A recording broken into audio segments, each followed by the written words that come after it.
On va donc élargir dans le cadre de cette troisième séquence le débat. On quitte la sphère purement pénale pour envisager l'organisation juridictionnelle en droit interne en France, donc pas que du pénal, du civil, de l'administratif également. Alors, le terme justice renvoie à ce qui est conforme à l'équité, conforme à la raison. La justice est alors vue comme une valeur, comme une vertu. Mais le terme justice renvoie également à la fonction juridictionnelle, à rendre justice. Et cette action de rendre justice est accomplie par le service public de la justice, qui a donc pour mission de dire ce qui est juste.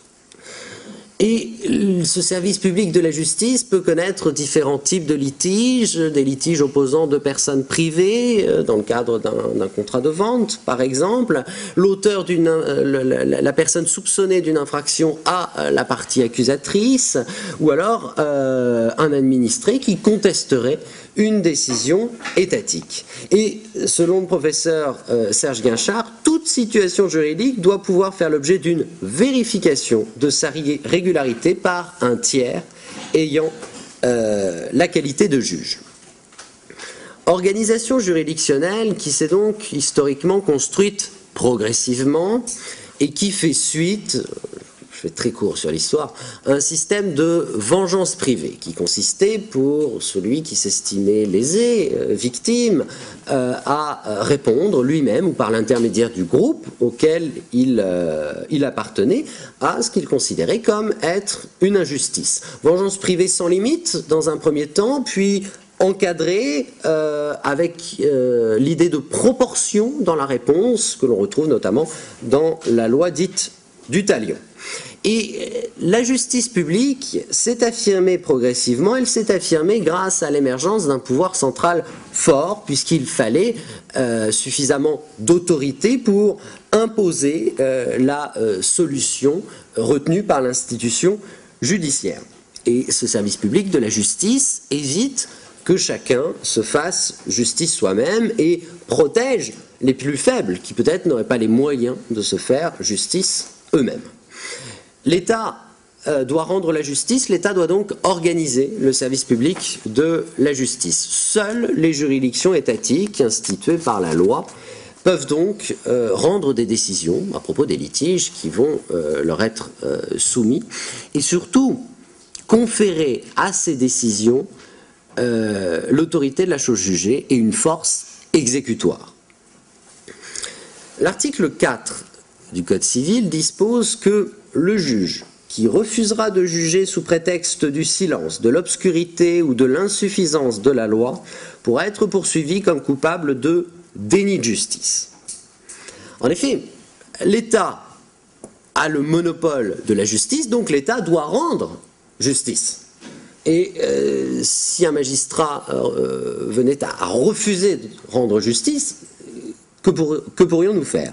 Donc, on a pu le dire lors de la première séquence, si le texte est peu clair, si le texte est confus, le juge doit l'interpréter, et s'il ne peut malgré tout cela ne pas trouver la solution au litige, il doit rendre la solution qui lui paraît la plus équitable, mais il doit nécessairement se prononcer, sous peine d'être l'auteur d'un déni de justice, et le magistrat qui commettrait un déni de justice peut faire l'objet de sanctions disciplinaires, peut être condamné éventuellement à des dommages et intérêts.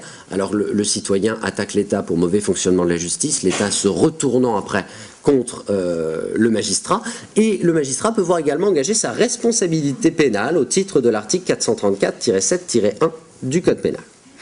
Alors, la justice est un monopole étatique, mais il existe quand même des hypothèses où l'État se retire un petit peu de la justice, principalement deux. C'est la procédure dite d'arbitrage, et ce sont les modes alternatifs de règlement des litiges. L'arbitrage, en quoi ça consiste? Ça consiste, pour deux parties, à faire trancher un litige en recourant non pas à la justice étatique, mais à un juge privé, appelé un arbitre. Les deux parties doivent être d'accord pour recourir à cet arbitre, et elles ont recours à cet arbitre parce qu'il présente un avantage, c'est qu'il a un œil expert. C'est un expert en la matière. Cette justice, cet arbitrage, c'est une justice plus rapide, plus experte donc, et également plus secrète. Et donc c'est particulièrement utile dans le cadre du droit commercial, du droit des sociétés, où deux sociétés peuvent s'opposer. Il peut y avoir en cause notamment des secrets de fabrication. Ce serait peut-être bien que ça reste un petit peu discret et que ce ne soit pas mis sur le devant de la scène dans le cadre de la justice traditionnelle. Cela étant, une fois que la justice étatique n'est pas complètement exclue non plus de l'arbitrage, puisqu'une fois que l'arbitre a rendu sa sentence, si l'une des parties souhaite faire un recours contre cette sentence arbitrale, un appel, un recours en nullité, ce recours est porté devant la justice étatique. De même, la justice étatique intervient si l'une des parties souhaite obtenir l'exéquatur. C'est-à-dire que la sentence arbitrale a été rendue, mais celui qui a perdu n'exécute pas cette sentence arbitrale. Eh bien, il faut demander à un juge étatique d'intervenir parce que l'État a seul monopole de la contrainte. Deuxième hypothèse sont les modes de règlement alternatifs des litiges, où là, la justice étatique intervient un petit peu plus, mais elle peut être mise à l'écart également. C'est la conciliation et la médiation. Qu'est-ce qui distingue les deux, donc conciliation et médiation? C'est que pour une médiation, ce sont les parties elles-mêmes qui élaborent la décision. Elles construisent ensemble la décision à l'aide d'un médiateur. Pour la conciliation, c'est le conciliateur qui élabore la décision et qui recueille l'accord des parties. Le mécanisme est un petit peu différent. Et cette conciliation, cette médiation, si ça marche, peut aboutir à une forme de transaction.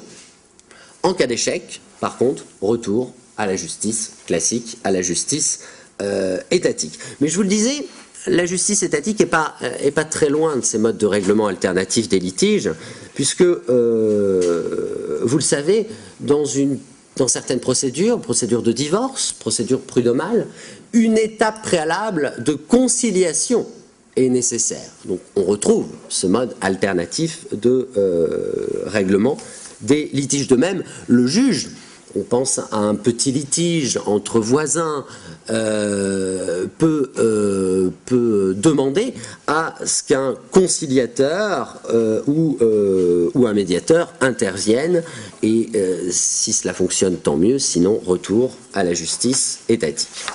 Nous allons donc nous intéresser à l'organisation juridictionnelle en droit interne. Je mettrai donc de côté les juridictions internationales, la Cour internationale de justice notamment, qui est compétente s'il existe un litige entre différents États, notamment pour des questions frontalières, d'espace aérien. Il existe également les tribunaux pénaux internationaux et la Cour pénale internationale. Les tribunaux pénaux internationaux sont des juridictions pénales, juridictions ad hoc, instituées par le Conseil de sécurité de l'ONU pour traiter des infractions commises dans un litige, dans un conflit bien précis, tribunal pénal international pour le Rwanda ou pour l'ex-Yougoslavie, donc compétent pour trancher sur les crimes qui peuvent être commis pendant ces conflits. Le problème, c'est que ces tribunaux pénaux internationaux sont parfois mal acceptés.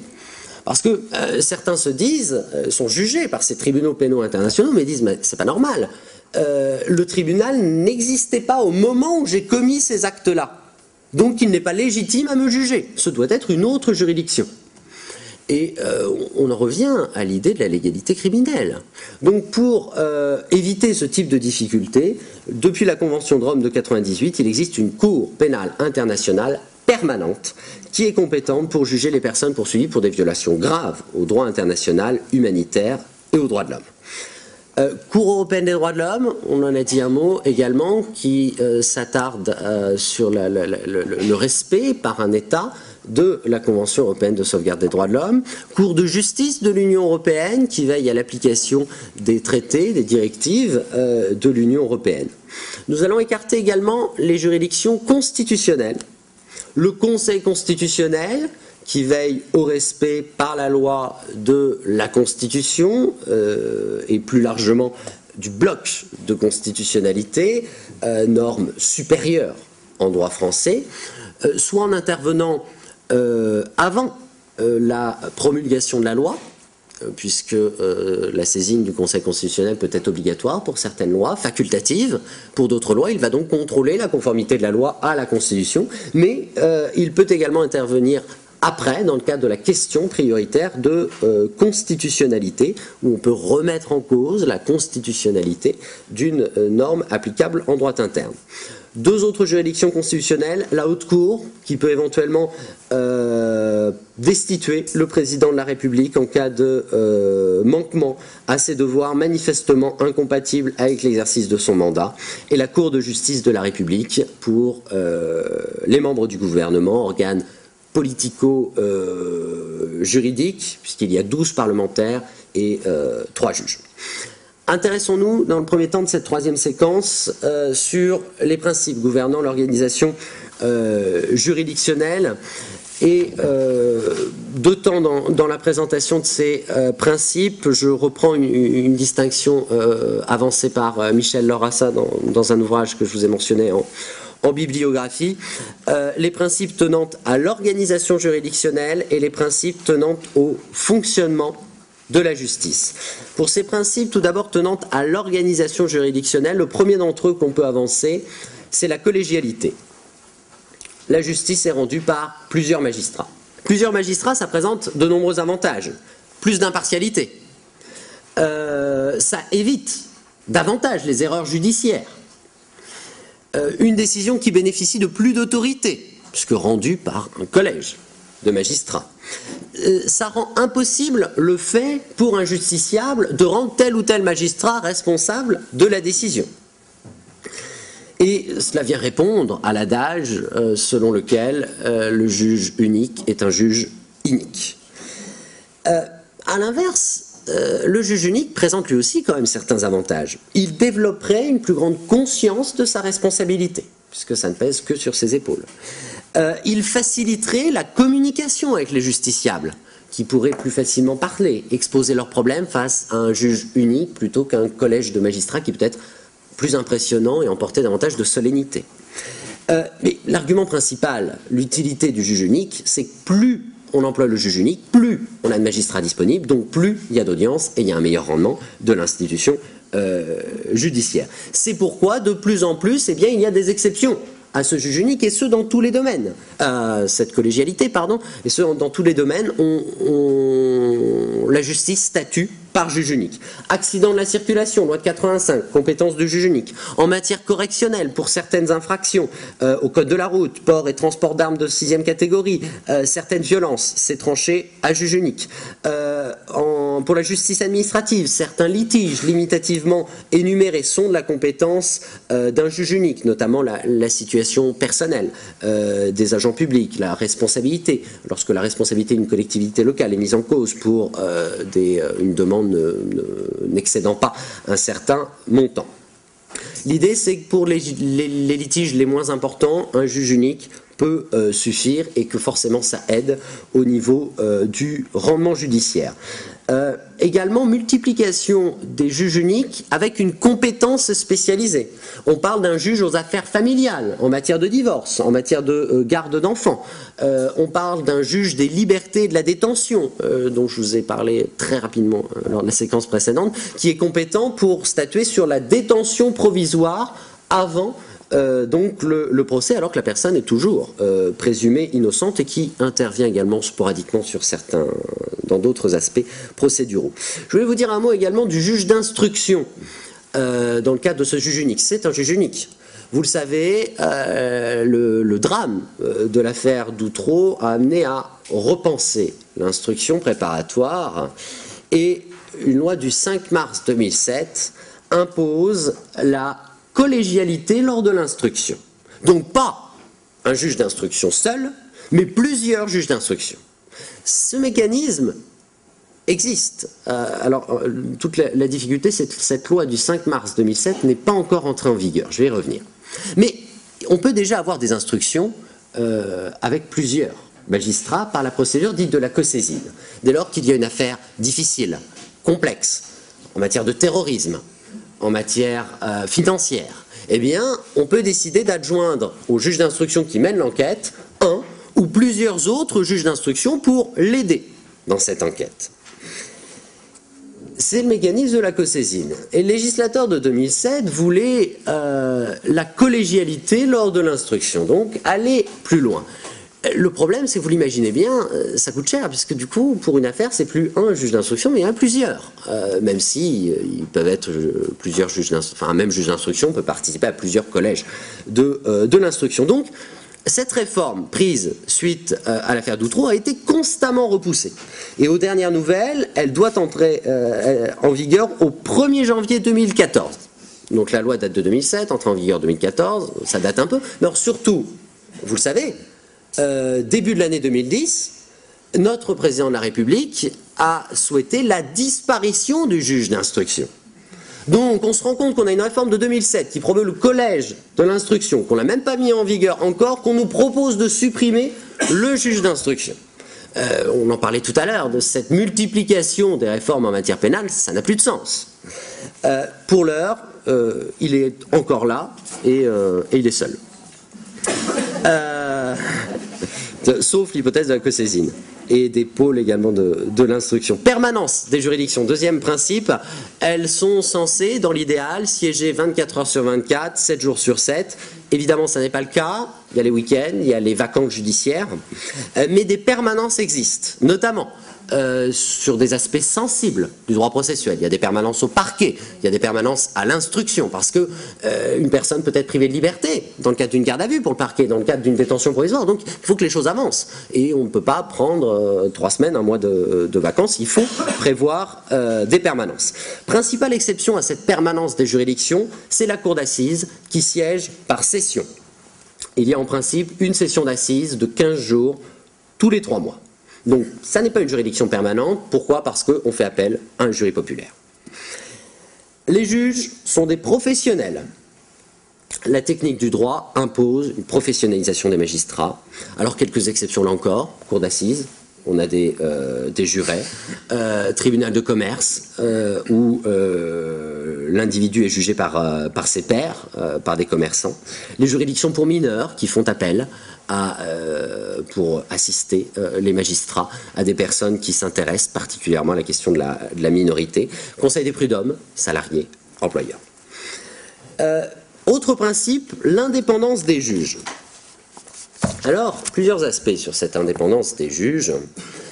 En premier lieu, c'est une indépendance à l'égard des justiciables.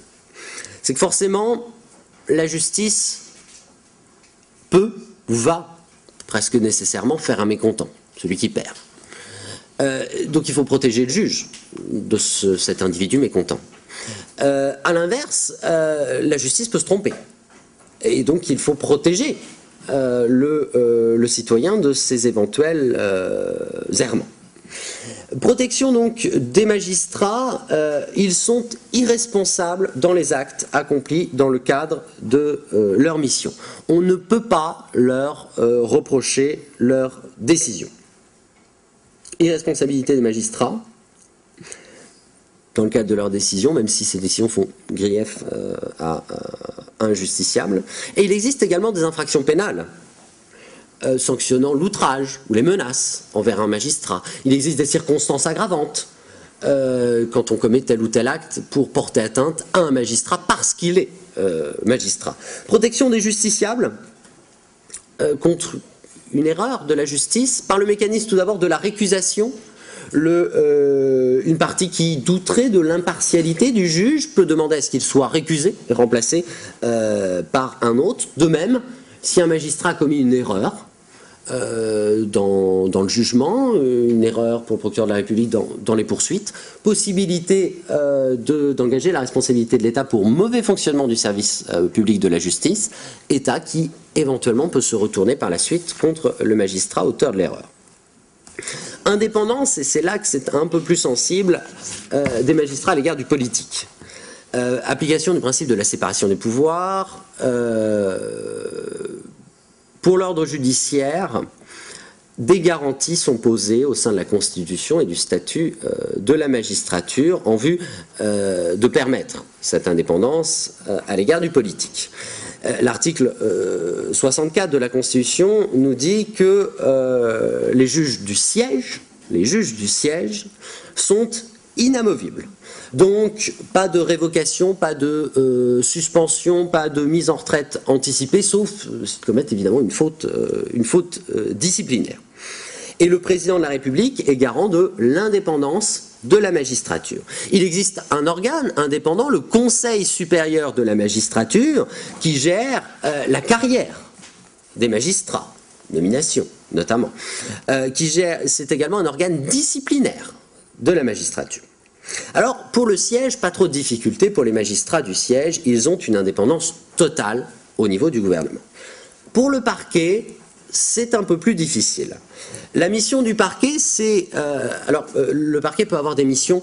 la principale mission du parquet, c'est en droit pénal. Hein, mais il peut intervenir en matière civile et commerciale. En matière commerciale, notamment, il intervient dans le cadre de liquidation et de redressement judiciaire.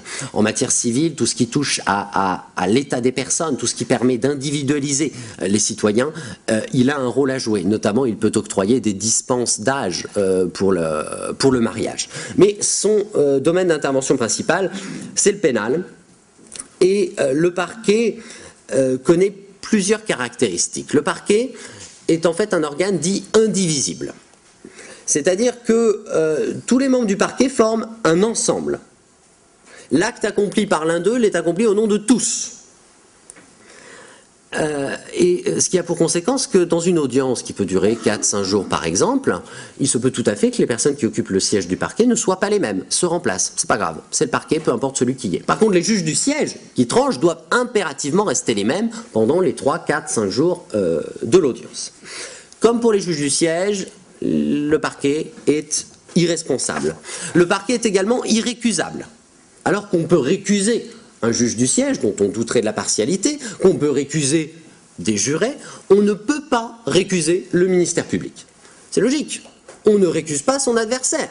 Et le ministère public est partie principale au procès pénal et s'oppose à l'accusé ou au prévenu. Et enfin, et surtout, le parquet est hiérarchisé. L'ordonnance sur le statut des magistrats de 58 affirme que les magistrats du parquet sont placés sous la direction et le contrôle de leur chef hiérarchique et sous l'autorité du garde des Sceaux. Donc tout en haut de la pyramide, il y a le garde des Sceaux. Et il y a ensuite toute une hiérarchie qui découle avec les procureurs généraux, puis les procureurs qui eux-mêmes ont sous leurs ordres les substituts. Le ministre de la Justice dirige la politique pénale et veille à sa cohérence sur le territoire national. C'est donc logique qu'il soit à la tête de cette hiérarchie. Il peut donc donner des injonctions générales et donner des injonctions aux procureurs de la République, aux procureurs généraux, en leur demandant de transmettre aux procureurs de la République, de, par exemple, se montrer très sévère dans les poursuites sur tel ou tel comportement. Je pense aux violences au sein du couple. On peut tout à fait envoyer des directives, des circulaires plutôt, demandant au parquet de surtout ne plus jamais laisser passer de tels agissements et de systématiquement poursuivre. L'idée, c'est que le gouvernement, le ministre de la Justice, cible un problème grave au sein de la société pour y répondre. Il donne des instructions générales. Il peut également donner des instructions particulières sur un dossier particulier. Et c'est là qu'il peut y avoir problème. C'est qu'il peut donner des instructions particulières, mais uniquement des instructions de poursuivre. Il ne peut pas ordonner à un procureur général, à un parquetier, de ne pas poursuivre. Évidemment. Imaginons qu'un ami du ministre soit mis en cause, ce serait trop facile s'il pouvait donner des instructions de ne pas poursuivre. Ces instructions de poursuivre sont écrites et doivent figurer au dossier. Pour le procureur général, c'est la même chose. Un échelon en dessous, il veille à transmettre les directives générales du ministre de la Justice. Il peut lui aussi donner des injonctions de poursuivre dans tel ou tel dossier, mais pas d'injonction de ne pas poursuivre. Et ces injonctions de poursuivre doivent être écrites et figurent dans le dossier.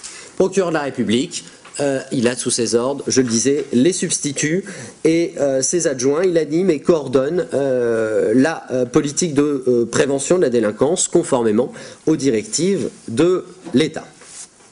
Alors, il faut savoir, petite précision, c'est que si la hiérarchie peut imposer à un procureur de la République poursuivre, il est tenu de se conformer et de suivre les directives qui lui ont été données.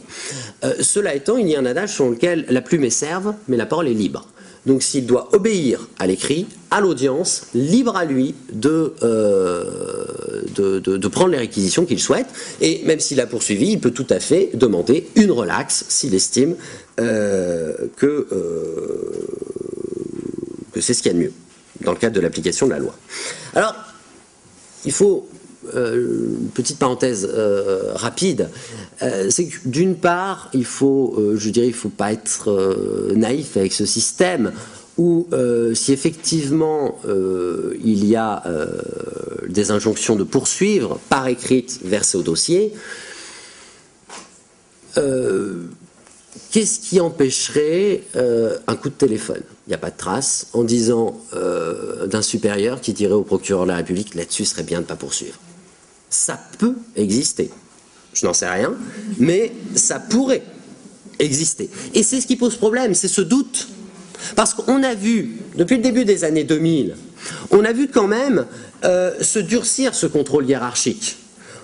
Notamment depuis 2002, avec une multiplication des convocations à la chancellerie, des inspections qui peuvent être diligentées dans l'urgence suite à telle ou telle affaire médiatique, des mutations de magistrats qui auraient eu le malheur de dire que peut-être la modification de la carte judiciaire, c'était pas terrible, eh bien il a été muté. Donc on sent bien qu'il y a un contrôle hiérarchique très présent.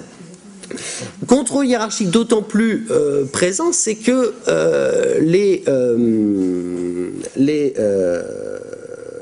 la carrière des membres du parquet tient aussi à ce contrôle. Puisque dans l'hypothèse, par exemple, la subordination hiérarchique se retrouve donc dans cette gestion de carrière.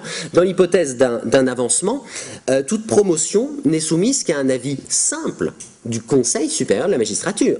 Donc, on peut tout à fait passer outre cet avis simple. Et le procureur qui souhaite de l'avancement dans sa carrière a tout intérêt à obéir aux ordres qui viennent d'en haut et à bien se comporter selon sa hiérarchie.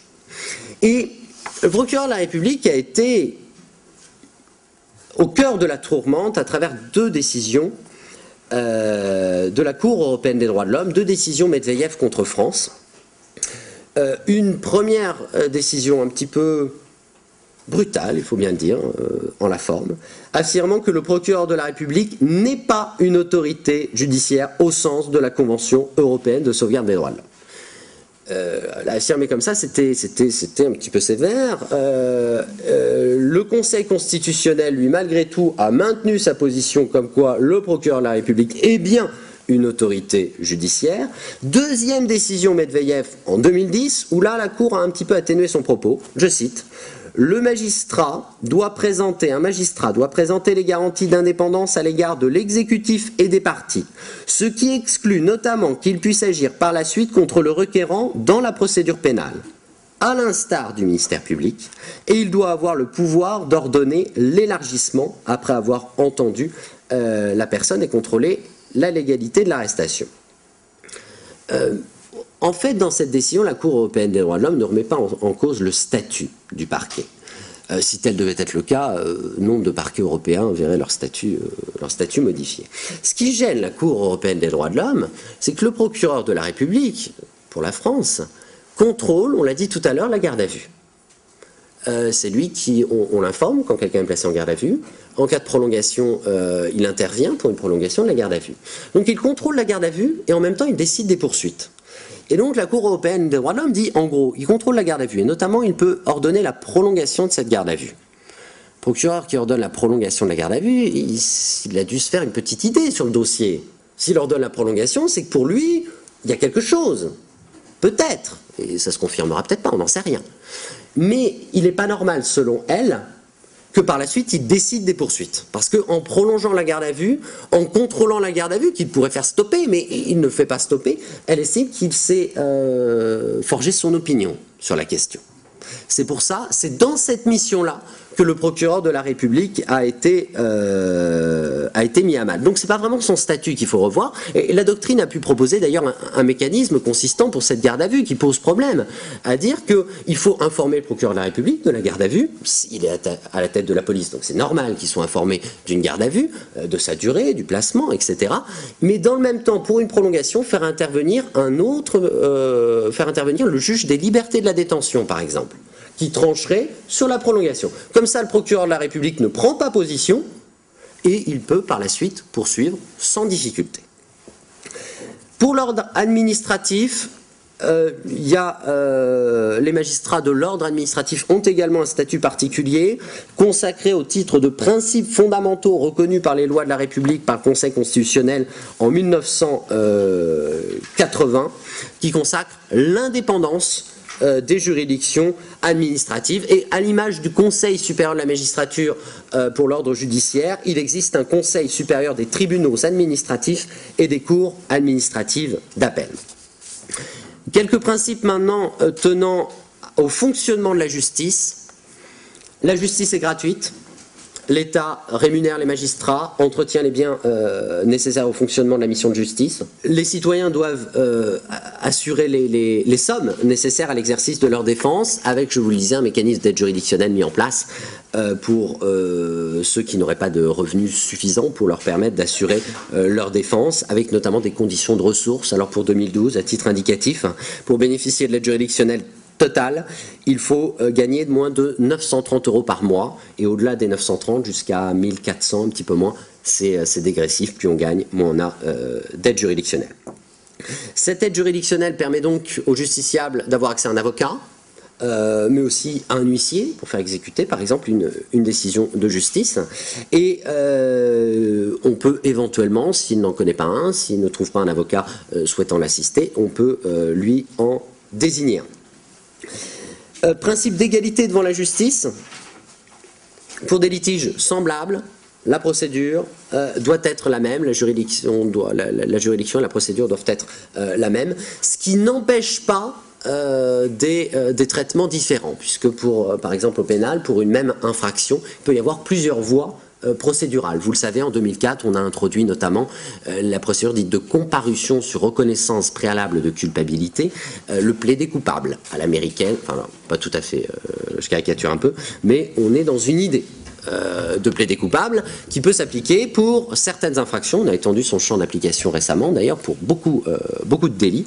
Donc pour une même infraction, un individu dans le sud de la France pourra subir, en quelque sorte, se retrouver présenté devant une juridiction correctionnelle classique, avec pourquoi pas 3 magistrats, alors qu'un parquetier dans le nord de la France privilégiera le recours à la comparution sur reconnaissance préalable de culpabilité. Mais en cela, il n'y a pas pour autant rupture d'égalité. Impartialité, je n'y reviens pas, on en a dit quelques mots tout à l'heure, nécessité d'impartialité du tribunal. À noter à propos de cette impartialité, une particularité, c'est celle du juge des enfants.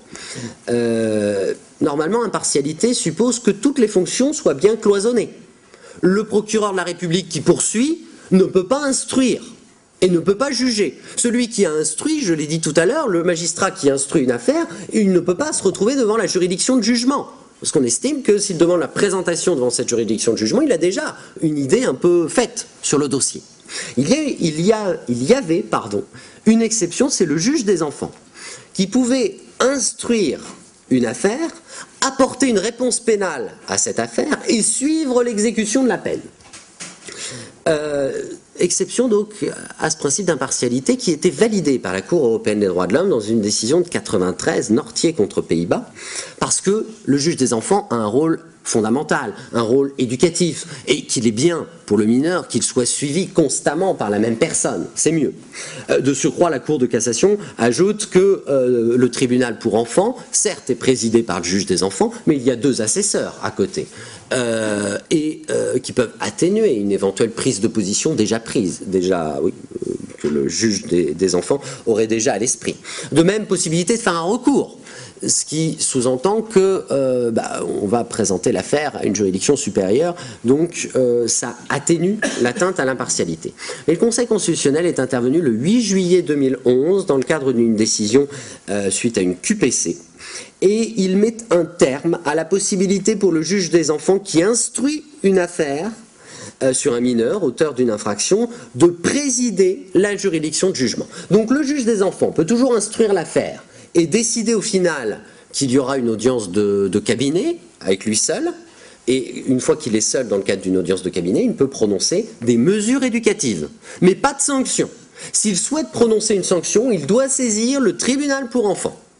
Et s'il saisit le tribunal pour enfants, il ne peut pas siéger dans ce tribunal, c'est ce que nous dit le Conseil constitutionnel, et il faudra faire application de cette décision au 1er janvier 2013, c'est la date butoir posée par le Conseil constitutionnel. Principe également de promptitude de la justice, c'est l'idée de délai raisonnable qu'on a pu évoquer tout à l'heure. Principe de publicité de la justice, éviter la justice secrète. Alors, certains domaines restent privés de publicité, parce que relevant justement du domaine privé, je pense aux affaires de divorce, où là, il n'y a pas de publicité pour protéger la vie privée, aux affaires susceptibles d'affecter l'ordre public, des affaires de mœurs, il vaut mieux éviter une trop grande publicité de ce type d'affaires, ou des personnes jugées comme fragiles, qu'il faut protéger, les mineurs. La justice est pour eux secrète, par principe. Principe du contradictoire, c'est la possibilité de prendre connaissance de toutes pièces, des observations, et de discuter à armes égales les pièces et les preuves qui sont avancées devant le juge. Principe du double degré de juridiction, possibilité de contester la décision en allant voir une juridiction supérieure. Petite précision, la loi du 15 juin 2000 a introduit l'appel des décisions d'assises. Ça n'était pas possible avant, pas d'appel des décisions de cour d'assises. Pourquoi? Parce que jury populaire. Et dès lors qu'il y a un jury populaire, on se disait, mais quelle pourrait être la juridiction au-dessus du peuple? Il y a un appel, depuis la loi du 15 juin 2000, qui est avancé devant une cour d'assises composée autrement, avec plus de jurés pour lui donner un poids et une autorité supérieure. Mais ça n'est pas vraiment un appel, la doctrine le qualifie d'appel tournant, parce que, en fait, la juridiction qui va connaître une deuxième fois de l'affaire n'est pas une juridiction supérieure, c'est une autre cour d'assises, autrement composée. Donc ce n'est pas vraiment un appel, c'est pourquoi la doctrine avance l'appellation d'appel tournant, puisque la juridiction n'est pas supérieure. Et enfin, force exécutoire des décisions de justice. C'est-à-dire qu'il faut pouvoir faire exécuter la décision de justice. Celui qui remporte le procès doit faire exécuter cette décision de justice et il doit notifier la décision au perdant. Si le perdant s'exécute, pas de problème. S'il ne s'exécute pas, c'est là qu'il peut y avoir des difficultés, et grâce à cette force exécutoire, on peut mettre en œuvre une procédure de saisie. Si le perdant doit des dommages et intérêts, il ne veut pas les payer, on va saisir ses biens. On peut également recourir à la force publique pour l'exécution d'une obligation de faire ou de ne pas faire. Par exemple, un juge a estimé illégale l'occupation par un individu d'un local sans titre. On peut, par le biais de la force publique, l'obliger à partir. On peut obtenir aussi le prononcé d'une astreinte. Chaque jour de retard dans l'exécution de la décision de justice, telle somme d'argent devra être versée en plus. Deuxième temps de cette réflexion, et là aussi, je m'en excuse par avance, qui est plus rapide, forcément. Les différentes juridictions. Alors l'idée de ce deuxième temps, c'est, ça n'est pas de faire un catalogue de ces différentes juridictions, j'aimerais juste en cibler certaines, notamment parce que elles sont marquées par l'actualité. Il y a eu des changements qui me semblent importants de souligner. Au sein de l'ordre judiciaire, tout d'abord, il y a un principe d'unicité entre la justice civile et la justice pénale. Principe d'unicité, cela signifie que le magistrat au civil ou magistrat au pénal ont la même formation. Ils peuvent passer successivement du pénal au civil. Et dans les petites juridictions, un magistrat peut trancher le lundi au civil, le mardi au pénal. En droit civil, la juridiction de droit commun, c'est le tribunal de grande instance. Juridiction de droit commun, ça signifie quoi? Ça signifie que si le litige qui concerne le citoyen ne peut être tranché par aucune autre juridiction, on ira voir le tribunal de grande instance. Vous mentionnez, à propos de cette justice civile, la suppression, alors pas tout à fait, ça a été voté, la loi a été promulguée le 13 décembre 2011, loi qui supprime la juridiction de proximité, mais qui conserve le juge de proximité.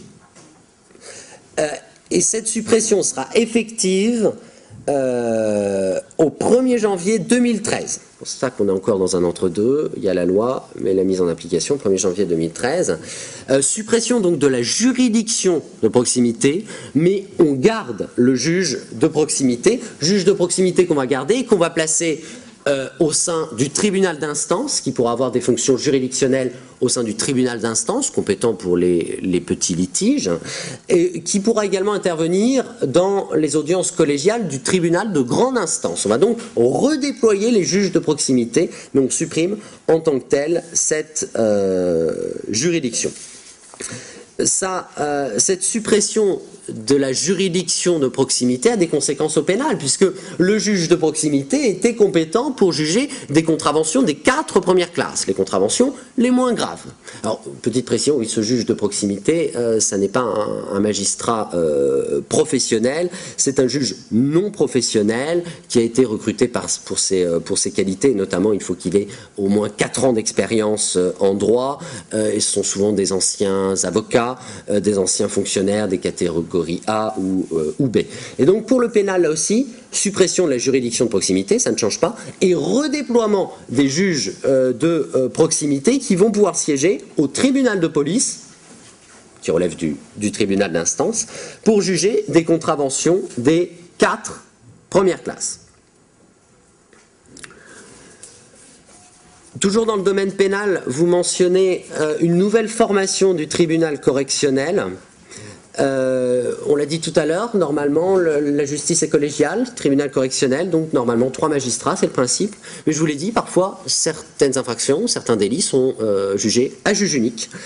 Et il y a depuis la loi du 10 août 2011 un tribunal correctionnel avec formation citoyenne qui est à l'heure actuelle à l'expérience à Dijon et à Toulouse et qui devrait vraisemblablement, enfin on ne sait jamais, être généralisé au 1er janvier 2014 sur tout le territoire français. C'est quoi, en quoi consiste cette formation citoyenne? C'est qu'outre les 3 magistrats de l'organe collégial, on leur adjoint 2 citoyens assesseurs pour juger de certaines infractions. Cette formation citoyenne va être compétente pour juger des atteintes à la personne humaine, passible d'une peine d'emprisonnement supérieure ou égale à 5 ans, des vols avec violence, des extorsions avec violence, des destructions, des dégradations, des détériorations. Alors, est-ce que cette réforme était pertinente? C'est pas évident. Évidemment, on ne peut pas reprocher aux législateurs de faire intervenir davantage des citoyens dans le fonctionnement même de leur justice. On peut se poser une question quant à la sélection des infractions. Surtout, pour la justice, il faut du temps pour former ces citoyens assesseurs, comme pour les magistrats d'assises, pour les jurés d'assises, pardon. Il faut du temps pour les former. Donc, ça mobilise du personnel au sein de la justice, ça coûte cher à mettre en œuvre. Là où on dit que la justice n'a plus d'argent, que même si son budget augmente de temps en temps, il faut garder à l'esprit que ce budget va principalement aux établissements pénitentiaires. Donc il y a une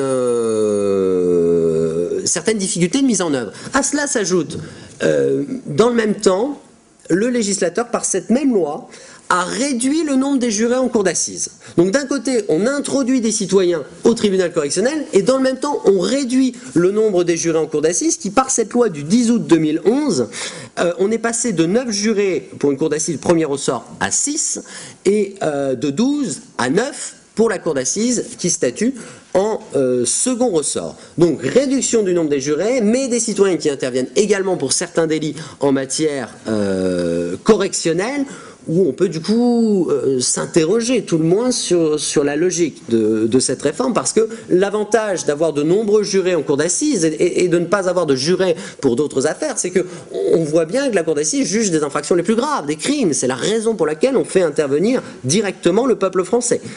là, du coup, cette distinction est quelque peu faussée, ou tout le moins atténuée.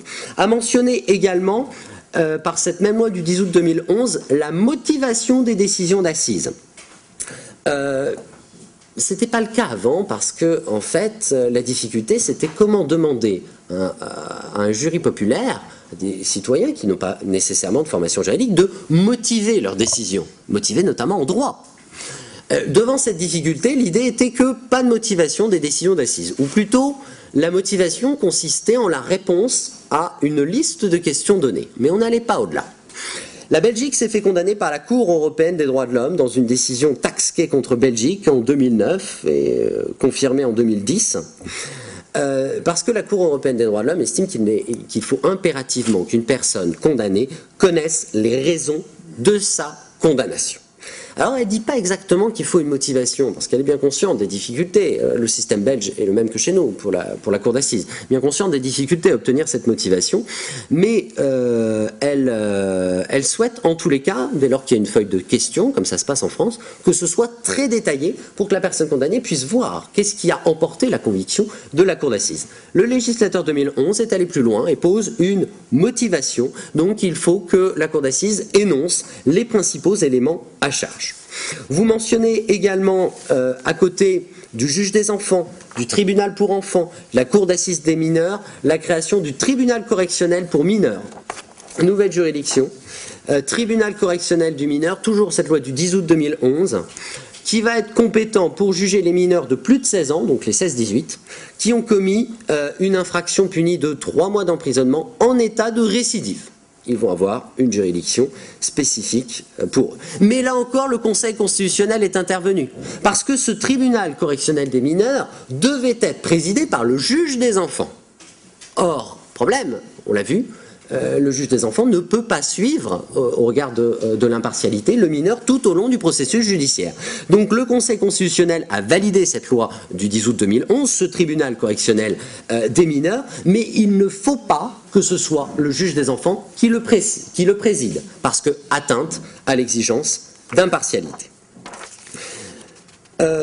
Dire juste 2 mots pour l'ordre administratif en guise de conclusion, pour vous mentionner la particularité de cet ordre administratif, en ce que si on a une échelle clairement établie pour l'ordre judiciaire, première instance, un appel, une cour de cassation, il faut savoir que le Conseil d'État, qui est le pendant de l'ordre administratif de la Cour de cassation, peut être saisi à tous les niveaux. C'est-à-dire qu'une requête peut être portée directement devant le Conseil d'État et pas nécessairement en commençant par le bas de l'échelle, le tribunal administratif, puis cour administrative d'appel, etc.